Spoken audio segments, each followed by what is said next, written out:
Amigas y amigos, señoras y señores, damas y caballeros, tengan muy, pero muy buena tarde. Sean bienvenidos a Conexión Académica. Mi nombre es Edgar Hernández Morales. Hoy vamos a platicar con el doctor René Santizo Fión. Él es especialista en cirugía general, egresado de la Universidad de San Carlos de Guatemala. También tiene la especialidad en otorrinolaringología por la Universidad Autónoma de México, la UNAM. Es autor de los libros Desde el umbral de la muerte y del libro Morí y vi. Son los libros del doctor René Santizo Fión. Con él el tema que vamos a tratar hoy es ¿qué es Dios? Así que le damos la bienvenida. ¿Qué tal, doctor? ¿Cómo está? Bienvenido a Conexión Académica. Buenas tardes, Edgar. Buenas tardes a todas y todos que nos escuchan y nos ven por estos medios con ganas de poder aprender y reaprender más de Dios. Pues bien, doctor, ¿qué es Dios, doctor? Bueno, Edgar, realmente Dios es una palabra que utilizamos en diferentes idiomas con diferentes letras, God en inglés y en fin, ¿no? Y significa muchas cosas, como dice Wittgenstein. Y dependiendo del concepto que tengamos de Dios, así va a surgir las diferentes religiones, las diferentes filosofías, las diferentes perspectivas científicas, porque el concepto de Dios es muy difícil de definir. Entonces, ya para comenzar, la palabra tiene muchas denominaciones, tiene muchas interpretaciones, muchos conceptos, y cada quien es un mundo y cada quien lo interpreta de diferentes formas, aunque en general las agrupaciones religiosas, filosóficas y científicas tratan de entenderlo a su manera. Entonces, por eso es que es difícil tener un concepto universal de la palabra Dios. Es una palabra en mi libro, Desde el umbral de la muerte, donde hablo de Dios y del alma y todo lo que estamos platicando aquí, le llamo un concepto inefable. Significa que es un concepto que va más allá de las interpretaciones científicas, filosóficas y más allá de las religiones incluso, porque es muy difícil de entender. No tenemos la capacidad en nuestra razón humana de entender el concepto de Dios. Doctor, ¿cómo lo podemos ver desde una perspectiva religiosa? Bueno, ahí podemos darnos cuenta, por ejemplo, que en el judaísmo, cuando Moisés ve la zarza ardiente en el Éxodo y Dios y a Moisés le pregunta, ¿cuál es tu nombre? Y el nombre que le da Dios a Moisés, según la Biblia, según la Torá y según el Corán, porque en todos los libros, la Torá, la Biblia, el Corán, está esta historia. Y Dios le dice que es, el que fue y el que será, traducido en cuatro consonantes que no se pueden pronunciar. Entonces, ¿lo que significa? Bueno, una interpretación podría ser que es Dios es lo que es. Y como es todo lo que existe. Todo, pero hasta donde llega nuestra cabeza y más allá, como vamos a ver en física. Entonces, lo que fue, es y será que es atemporal. Está fuera del espacio y el tiempo que nosotros entendemos y está afuera de nuestras dimensiones y de nuestros conceptos y de lo que le podamos poner como nombre humano. Para el cristianismo, Dios es espíritu. Dios es un espíritu santo, un reino celestial. Dios es la caridad, el camino, la verdad y la vida. Dios está en el prójimo que te llega a pedir una limosna, en el prójimo necesitado de un trago de agua, en el prójimo que le vas a dar un pan, un pedazo de comida, en el prójimo que es un migrante que está pidiendo asilo, en el prójimo que está pidiendo ayuda porque lo quieren encarcelar, en el prójimo que está en la cárcel, que es un delincuente. Entonces, el concepto de Dios es muy amplio desde el punto de vista cristiano. En el Islam, en el Islam lo consideran como un Dios único. O sea que para el Islam no hay un Espíritu Santo ni un reino celestial. Jesús es un profeta que nos enseña el camino y es muy bueno para el Islam. pero sin embargo no es Dios, porque Dios es uno, no es tres para los del Islam. En el hinduismo, Brahman es el concepto de lo que es el creador de todo lo que existe. Pero para el hinduismo, Brahman, que es la creación absoluta de todo y de la verdad absoluta, tiene manifestaciones diversas para nuestra comprensión humana. Ya también lo que dicen los del Islam. Entonces Dios está manifestado en la naturaleza, en el aire, en el río, en los lagos, en todo lo que existe, en todo lo que podemos comprender y en nosotros mismos. Entonces, para el hinduismo y para el budismo, Dios puede ser más que un ser, un estado. El parinirvana, que es el Dios o el Dios estado del budismo, está definido como aquel estado que trasciende cualquier definición. O sea, es un estado inefable como nosotros consideramos a Dios en el tetragramatón judío. Es un estado. Entonces, Dios es un estado o un ser. Dios está más allá del estado y del ser. Por ejemplo, para Dante Alighieri, que escribe en la Divina Comedia, donde dice en la Divina Comedia no hay un Dios en el reino celestial o en el paraíso. ¿Por qué? Dice Dante. Porque el paraíso está en Dios, bajo el concepto de Dios como un estado divino, un reino celestial, un Espíritu Santo que se mete en nosotros y nos manifiesta el amor de Dios como caridad al prójimo, como perdonar al enemigo, según el cristianismo. Para los místicos, como el maestro Eckhart, Dios lo describe como Dios apofático, todo lo que Dios no es. Lo que trata de decir él es que todo lo que podamos decir desde el punto de vista racional con nuestro lenguaje humano, no va a entender nunca lo que es Dios.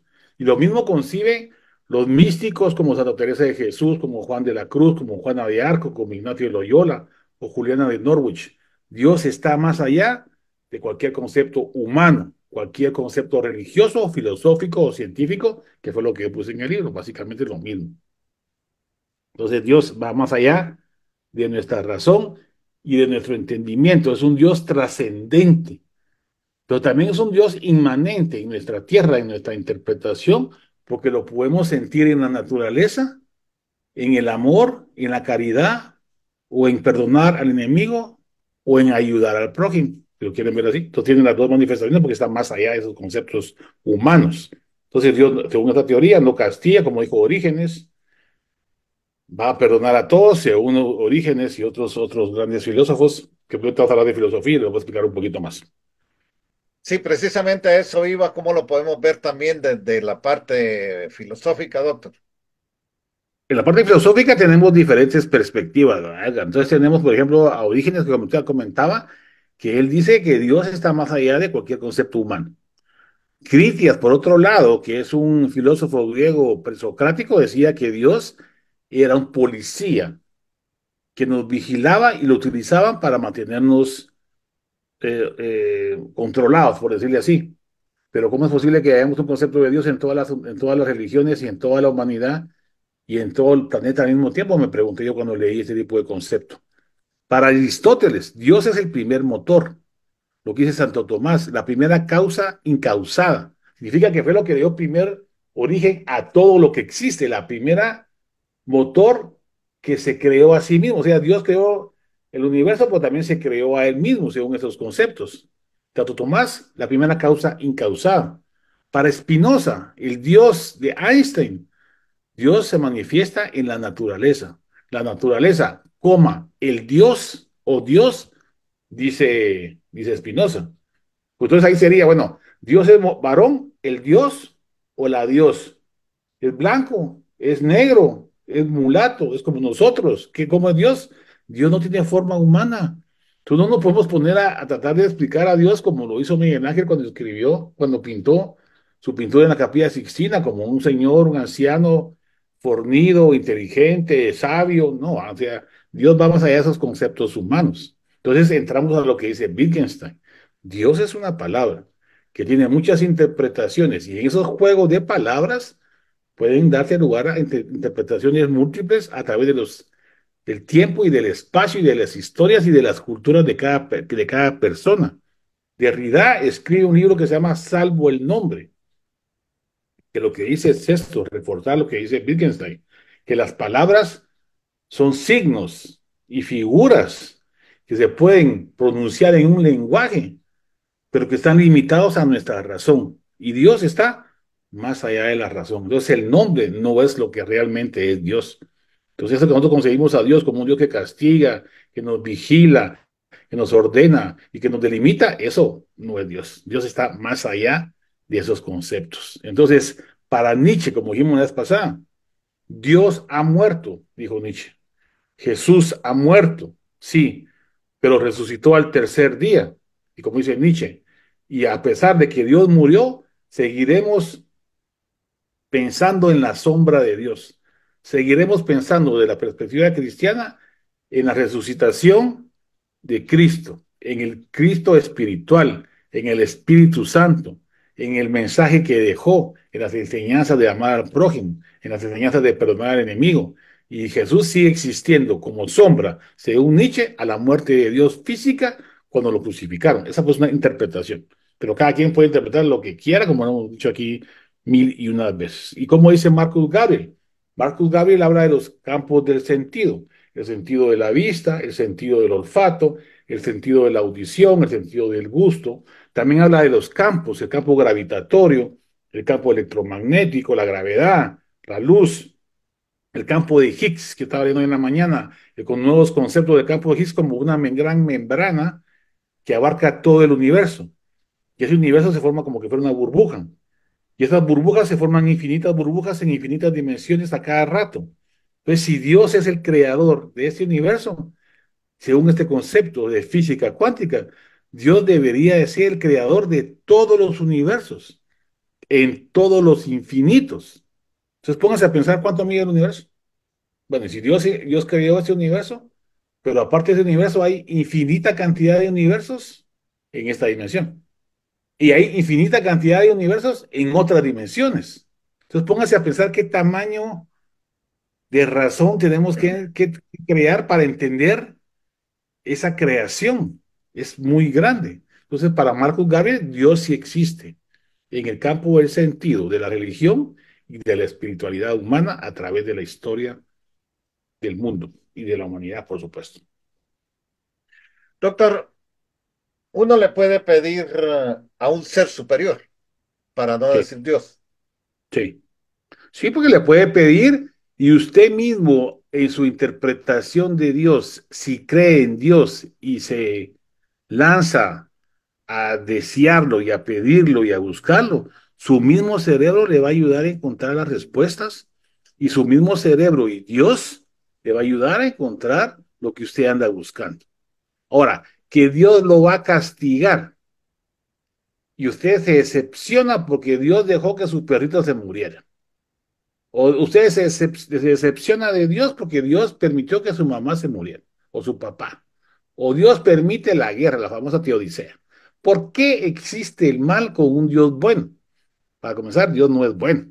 Dios está más allá de los conceptos de bueno y de bondad y de voluntad. Dios está más allá de eso. Entonces, nosotros somos los que calificamos de bueno o malo. Nosotros los humanos calificamos de bondad y de maldad. Nosotros calificamos el terremoto como algo malo si se muere mi abuelita, pero el terremoto también puede ser algo bueno porque fue lo que formó la vida en la Tierra, al mover movimientos tectónicos de las placas tectónicas, como surgieron los continentes, y de los continentes surgieron las plantas, luego los peces, las plantas, los animales y todo lo demás, el oxígeno, las cianobacterias, por esos movimientos tectónicos. Entonces, el terremoto es bueno o malo. Es bueno para la evolución, es malo porque mata personas. Pero ¿quién le pone calificativo de bueno y malo? Nosotros. Entonces Dios es bueno, Dios está más allá del concepto de bueno. Dios es malo porque hay COVID, no, Dios está más allá del concepto de COVID. Dios es malo porque permite que violen a las niñas. Dios está más allá de esos conceptos de maldad, porque los conceptos los ponemos nosotros y el malo es el humano que actúa en contra de su prójimo. Por eso de la literatura, y hay unos libros que usted está fue leyendo que se llama el pensamiento trascendente, que en pocas palabras es lo que hace la Biblia, ¿va? Contarnos historias y parábolas y metáforas para que aprendamos a hacer lo que tenemos que hacer desde el punto de vista psiquiátrico. psicológico, neurobiológico y neuroplástico, hacer y cumplir y tratar de llevar una vida recta es lo mejor para la salud física, mental y social. Y ser fanático de una religión, usted tiene que hacer eso, sean creyentes o no sean creyentes, porque eso es lo que los va a llevar a la salud física, mental, social, a su bienestar y a su tranquilidad, sean o no sean creyentes, sean ateos, sean agnósticos, sean lo que sean, sean de cualquier religión. Todas las religiones tienen códigos de conducta moral que nos llevan a la regla de oro, que próximamente vamos a hablar de eso, que nos dicen que hay que perdonar y amar, bueno, amar al prójimo es tener esa empatía de sentir lo que el otro siente, se llama células en espejo y teoría de la mente. Entonces, los nuevos estudios en neurociencia dicen que si uno tiene esa empatía y la desarrolla durante la adolescencia, el cerebro se conecta nuevamente con más conexiones, como cuando uno nace, ¿va? Las grandes podas del cerebro son cuando uno nace y en la adolescencia. Cuando tú tienes este tipo de podas, se llaman porque se cortan algunas partes y se fortalecen otras conexiones cerebrales, porque son redes, y esas redes, entre más conexiones tengan, ustedes van a ser más empáticos, van a ser más caritativos, van a buscar más la paz y el bien común. ¿Y cómo desarrollan eso? Rezando, orando, contemplando, haciendo mindfulness, haciendo yoga, haciendo respiración consciente, enfocando su cerebro en alguna actividad, incluso en leer la Biblia, en leer el Corán, en leer los Vedas, en leer el Tripitaka, en leer el libro egipcio de los muertos, el libro tibetano de los muertos, en leer el Tao, en leer las taletas de Confucio, en leer cualquier libro que sea bueno en el sentido social y cultural. Doctor, el ser humano está hecho por las células espejo a ser noble, a ser empático, a ser Sí, bondadoso. Así está hecho el ser humano. sí, nosotros tenemos, en general, ¿va? En general, la mayoría de los humanos tenemos células en espejo y la teoría de la mente. Eso está en el cerebro, ya viene programado desde que nacemos, genética y epigenéticamente. Pero eso está en todos los humanos, no. Hay personas que traen el gen MAO-A y traen mal funcionando el lóbulo frontal o sufrieron un trauma como Phineas Gish, que es un trabajador de los ferrocarriles que atravesó un hierro en la cabeza y se volvió malo. Entonces, si yo traigo ese tipo de conexión mala, soy mal hecho desde que nací, o de que estoy en el útero de mi madre, o que mi tatarabuelo era psicópata asesino y mi abuelo también, entonces traigo esa genética. Entonces, si esa genética la traigo, sí voy a ser mal. Pero en la mayoría, en el 99%, vamos a ser buenos. ¿Por qué? Porque tenemos esa empatía de ponernos en el lugar del otro. Y si el otro sufre, nosotros automáticamente estamos sufriendo. Si nosotros vemos en una película que alguien se golpea, nosotros reaccionamos igual que el otro, porque eso es innatural en el ser humano. Ahora, que nosotros nos volvamos malos, es otro rollo, otro día platicamos de eso, cómo nos volvemos malos o sociópatas sociales, otro día platicamos de eso. Pero nosotros instintivamente y naturalmente traemos esa empatía. Nuestro cerebro es un cerebro social que sirve para comunicarnos con los demás, no podemos vivir solos. Y esas células en espejo que fueron descubiertas por Risolati hace unos 10 años, 20 años, nos ayudó a entender cómo somos capaces de tener esa empatía y entender a la otra persona. Es natural. Es más, ese tipo de células en espejo también están en los animales.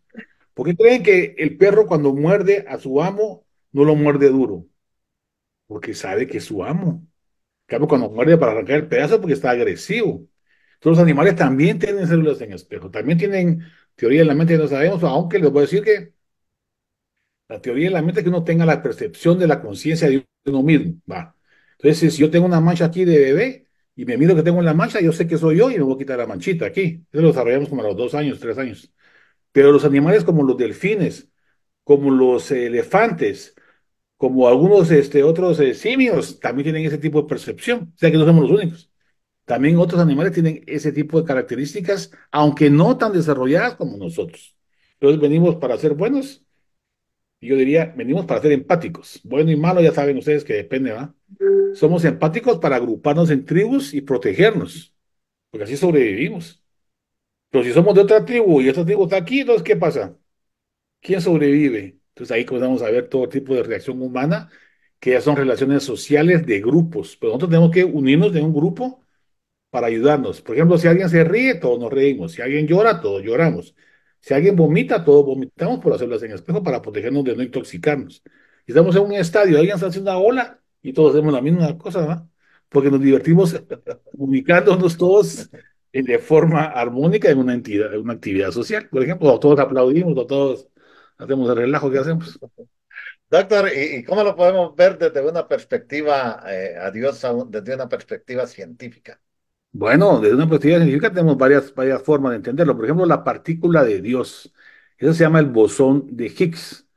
El campo de Higgs es la nada. En la nada es una incertidumbre cuántica que puede dar lugar a infinita cantidad y posibilidad de reacciones. Entonces, de la nada surge la materia. Esa molécula o ese pegamento que permite que las moléculas se creen en materia, como el fotón, que nos hizo la luz en el Big Bang, se llama bosón de Higgs. Entonces, pues se llama partícula de Dios, porque dio lugar a la materia. ¿Y de dónde viene la materia del bosón de Higgs? Del campo de Higgs. ¿Y qué es el campo de Higgs? Todo el universo vacío, sin nada. Porque en ese vacío se forma la incertidumbre cuántica, que son las posibilidades de las infinitas dimensiones en los infinitos universos, donde se crean cada segundo o tal vez más rápido los universos paralelos y las dimensiones paralelas o las burbujas de información, como lo quieran decir, a cada instante. Entonces, es teoría física, ¿no? Entonces, el concepto de Dios sería el Big Bang de los infinitos universos, de las infinitas dimensiones y de todo lo que existe en su manifestación infinita y multidimensional y multiverso. Entonces, ni les explico porque no vamos a entender ni usted ni yo. Entonces, ¿qué es el amigo de Wigner? En un experimento que se llama la lámpara de doble rendija, una partícula, bastante lo resumido, estoy leyendo un libro que se llama La nueva mente del emperador, de un físico matemático que se llama Roger Penrose. Yo investigué el alma de las religiones, filosofías y ciencias hasta llegar a la física cuántica. Este premio Nobel investiga la ciencia y la conciencia y el alma desde el punto de vista físico, o sea que hizo al revés de lo que yo hice. Pero estamos llegando, bueno, yo pues, a la misma conclusión que él está diciendo. Es muy interesante, un día se lo voy a mencionar. Entonces describe muy bien este experimento de la doble rendija, donde una partícula se convierte en energía o se convierte en materia. Eso es normal porque lo dijo Einstein, ¿va? La energía es igual a la velocidad, a la materia por la velocidad de la luz al cuadrado. Entonces la energía y la materia son iguales, solo que la materia va súper rapidísimo o vibra muy rápido, como quieran ver, y la energía es diferente, ¿va? Más baja, digamos. Entonces, esta igualdad de materia y energía se pasa de materia a energía, pero lo que hace que la materia pase a energía y la energía a la materia es la observación.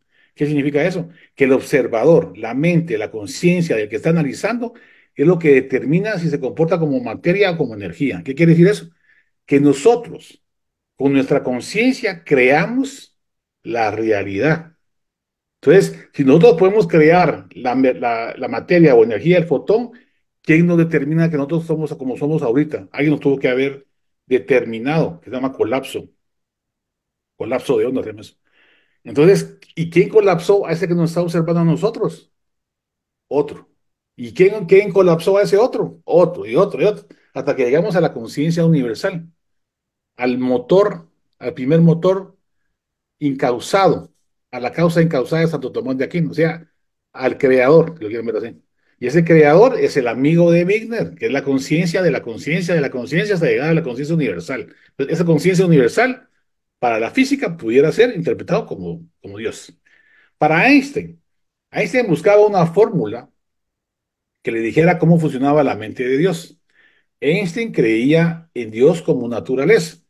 Entonces, la naturaleza en el cosmos es la unión de cuatro fuerzas fundamentales: la gravedad, el electromagnetismo, la fuerza nuclear fuerte, la fuerza nuclear débil. Y la unión de estas cuatro fuerzas forma la teoría del todo. Pero estamos muy lejos de ser la teoría del todo, porque como les acabo de explicar, esa teoría del todo sería la teoría del todo de este universo. Pero hay infinitos universos en infinitas dimensiones con diferentes fórmulas matemáticas y físicas.